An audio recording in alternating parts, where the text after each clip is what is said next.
ఉద్యమం కూడా చేశారు.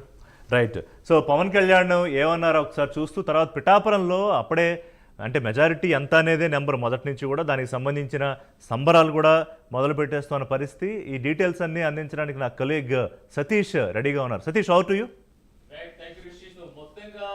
సైడ్గా వెళుతోంది.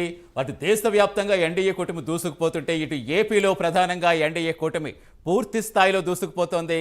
ఒక్కసారి మనం పిఠాపురం వెళ్దాం. ఎందుకంటే ముందు నుంచి ప్రభుత్వ వ్యతిరేక ఓటు చేలనివ్వను అంటూ పూర్తి స్థాయిలో ఆయన ముందు నుంచి ఒకటే స్టాండ్ మీద ఉన్నారు. అదే స్టాండ్ పైన మొత్తం కూటమిని కలిపారు. సో అప్పటి నుంచి వైసీపీ పవన్ కళ్యాణ్ వ్యక్తిగతంగా ఎంత టార్గెట్ చేస్తుందో మనం చూస్తూనే ఉన్నాం. ప్రస్తుత పరిస్థితి ఏంటో పిఠాపురంలో కనుక్కుందాం. అంతకంటే ముందుగా పవన్ కళ్యాణ్ అసలు ఏమన్నారో, పవన్ గారు ఏమన్నారో ఒకసారి చూద్దాం. జగన్ గుర్తుపెట్టుకో, అర్ధపాతాళానికి తొక్కకపోతే నా పేరు పవన్ కళ్యాణే కాదు, మా పార్టీ జనసేనే కాదు. జగన్ గుర్తుపెట్టుకో, అర్ధపాతాళానికి తొక్కకపోతే నా పేరు పవన్ కళ్యాణే కాదు, మా పార్టీ జనసేనే కాదు. జగన్ సామాన్యుడు రాజకీయం చేస్తే ఇలాగే ఉంటది. వ్యూహాలు వేస్తాం, పొత్తులు పెట్టుకుంటాం, నీ కోటలు బద్దల కొడతాం. జగన్ సామాన్యుడు రాజకీయం చేస్తే ఇలాగే ఉంటది. వ్యూహాలు వేస్తాం, పొత్తులు పెట్టుకుంటాం, నీ కోటలు బద్దల కొడతాం.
జగన్ గుర్తుపెట్టుకో, అర్ధపాతాళానికి తొక్కకపోతే నా పేరు పవన్ కళ్యాణే కాదు, మా పార్టీ జనసేనే కాదు. జగన్ గుర్తుపెట్టుకో, అర్ధపాతాళానికి తొక్కకపోతే నా పేరు పవన్ కళ్యాణే కాదు, మా పార్టీ జనసేనే కాదు. జగన్ గుర్తుపెట్టుకో, అర్ధపాతాళానికి తొక్కకపోతే నా పేరు పవన్ కళ్యాణే కాదు, మా పార్టీ జనసేనే కాదు. జగన్ గుర్తుపెట్టుకో, అర్ధపాతాళానికి తొక్కకపోతే నా పేరు పవన్ కళ్యాణే కాదు, మా పార్టీ జనసేనే కాదు. జగన్ గుర్తుపెట్టుకో, అర్ధపాతాళానికి తొక్కకపోతే నా పేరు పవన్ కళ్యాణే కాదు.